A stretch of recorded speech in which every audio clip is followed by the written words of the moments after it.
Rajkot city bus ફરી વિવાદમાં આવી છે। બસ નંબર 55ના ડ્રાઈવરની દાદાગીરી સામે આવી। બસ પોતાના ટાઈમે ઉપાડવાની જો હુકમી ચલાવી છે। બસ 7 વાગ્યા બાદ શરૂ કરવામાં આવશે તેવી દાદાગીરી કરી બસમાં મોટા પ્રમાણમાં મહિલા મુસાફરો બેઠા હતા। ડ્રાઈવરે મહિલા મુસાફરો પર રોફ બતાવ્યો। વિડીયો અત્યારે સોશિયલ મીડિયામાં વાયરલ થઈ રહ્યો છે। સંવાદદાતા અંકિત જોડાઈ ગયા છે વધુ જાણકારી સાથે। અંકિત, આ સિટી બસમાં ડ્રાઈવરો હવે માલિક બની ગયા છે કે શું?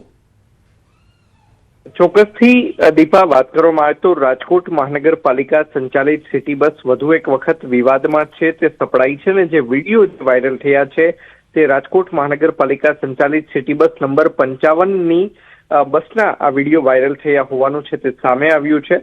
અને જે પ્રકારે વિડીયો વાયરલ થયા છે તે અંતર્ગત જે સિટી બસનો ચાલક છે તેની જો હુકમી છે તે સામે આવી છે ને બસ પોતાના ટાઈમે જ ઉપાડવાની જો હુકમી છે તે તેના દ્વારા ચલાવવામાં આવી છે। બસ 7 વાગ્યા બાદ જ શરૂ કરવામાં આવશે તે પ્રકારની જો હુકમી ચલાવવામાં આવી હોવાનો આક્ષેપ છે તે મુસાફરો દ્વારા કરવામાં આવ્યો છે। બાદમાં મોટા પ્રમાણમાં મહિલા મુસાફરો પણ બેઠા હતા અને સમગ્ર મામલાનો જે વિડીયો છે તે હાલ અત્યારે સોશિયલ મીડિયામાં વાયરલ થયો છે। જોકે હજુ સુધી મહાનગરપાલિકા દ્વારા આ મામલે કોઈ સત્તાવાર નિવેદન આપવામાં નથી આવ્યું। દીપા, આભાર અંકિત જાણકારી આપવા માટે। આ વિડીયો અત્યારે જે વાયરલ થઈ રહ્યો છે તે સોશિયલ મીડિયા પર વાયરલ થયો છે અને મુસાફરોની એવી ફરિયાદ છે કે ડ્રાઈવર તેમને એવું કહેતો હતો કે 7 વાગ્યા બાદ જ આ બસ ઉપડશે। રાજકોટના ભીમનગર વિસ્તારમાં 33 જેટલી મિલકતો પર ડિમોલેશન હાથ ધરાયું। સમગ્ર કાર્યવાહી દરમિયાન કોઈ અનિચ્છનીય બનાવ ન બને તે માટે વિજિલન્સ શાખાની ટીમનો ચુસ્ત બંદોબસ્ત ગોઠવવામાં આવ્યો છે।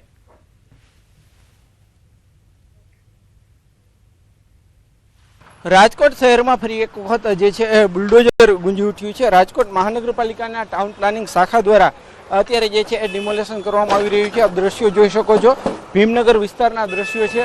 અહીંયા અત્યારે જે છે એ ડિમોલેશનની કામગીરી હાથ ધરવામાં આવી રહી છે। 33 જેટલી જે મિલકતો છે તેમને અત્યારે અહીંયા જે છે તેમના દબાણો દૂર કરવામાં આવી રહ્યા છે।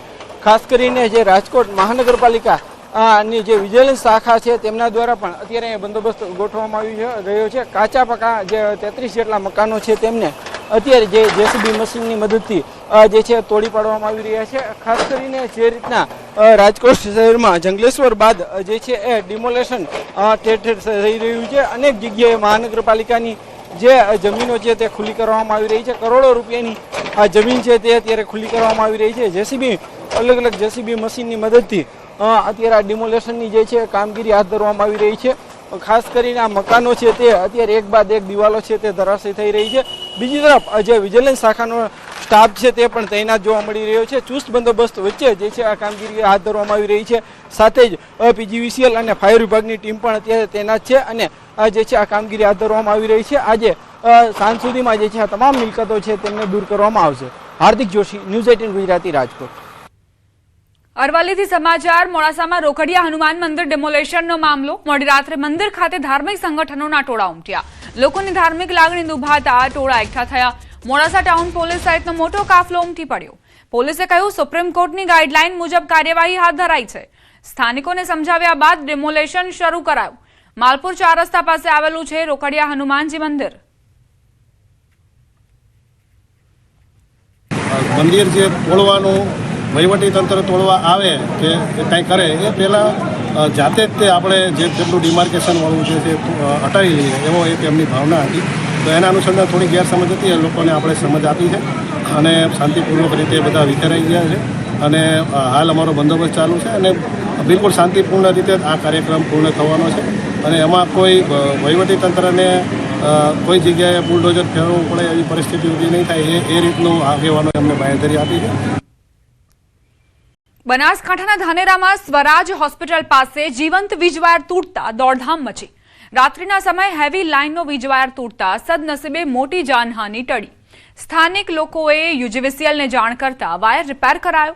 વીજવાયર તૂટતા 1 કલાક સુધી ધાનેરા શહેરી વિસ્તારમાં લાઇટ ડૂલ રહી।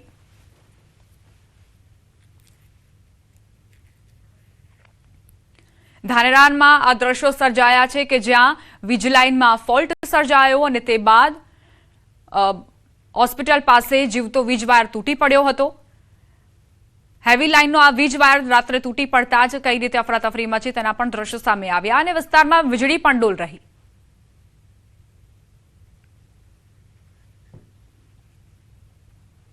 વડોદરાના રોયલ મેળામાં બાઉન્સર દ્વારા પરિવાર સાથે થયેલી મારપીટના મામલે હવે નવો વળાંક આવ્યો છે. મેળાના સંચાલકોએ સમગ્ર ઘટના સીસીટીવી ફૂટેજ જાહેર કર્યા છે. પરિવારે નો એન્ટ્રીમાંથી પ્રવેશ મેળવવાનો પ્રયાસ કરતા મામલો બિચક્યો હતો.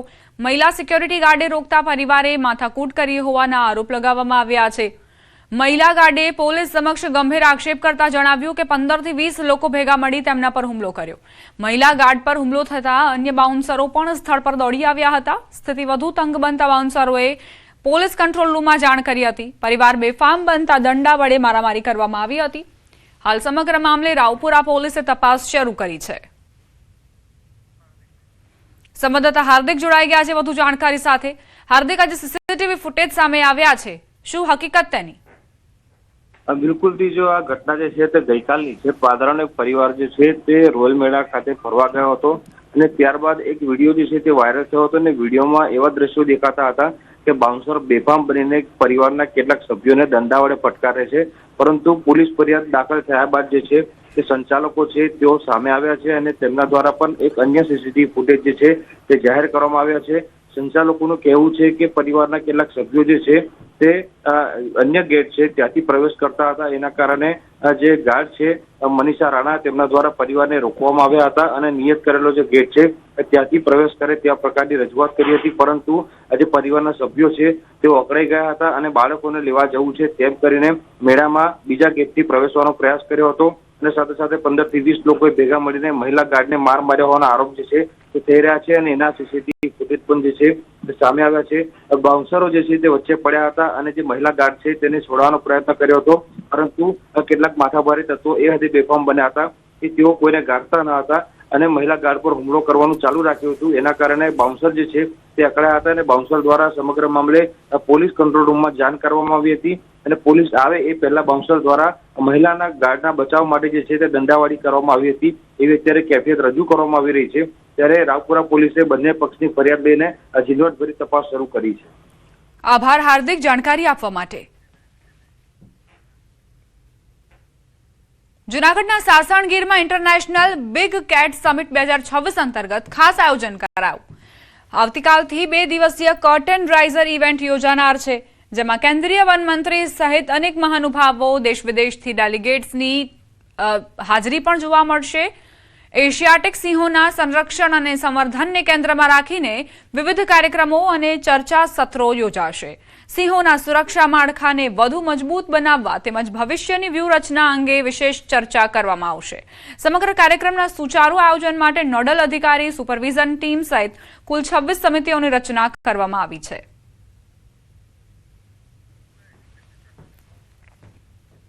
સુરતમાં બાળકો શાળા કેમ છોડી રહ્યા છે તે મુદ્દે થયેલા સર્વેમાં ચોંકાવનારા ખુલાસા સામે આવ્યા. સર્વે બાદ શિક્ષણ અધિકારી અને મનપા કમિશનર જાતે જ શાળા છોડનાર બાળકોના વાલીઓના ઘરે પહોંચ્યા હતા અને બાળકોના અભ્યાસના મહત્વ અંગે સમજાવ્યું હતું. સર્વે મુજબ ગરીબી, સ્થળાંતર અને સામાજિક ગેરમાન્યતાઓ બાળકોના અભ્યાસમાં સૌથી મોટી અડચણ બની રહી છે.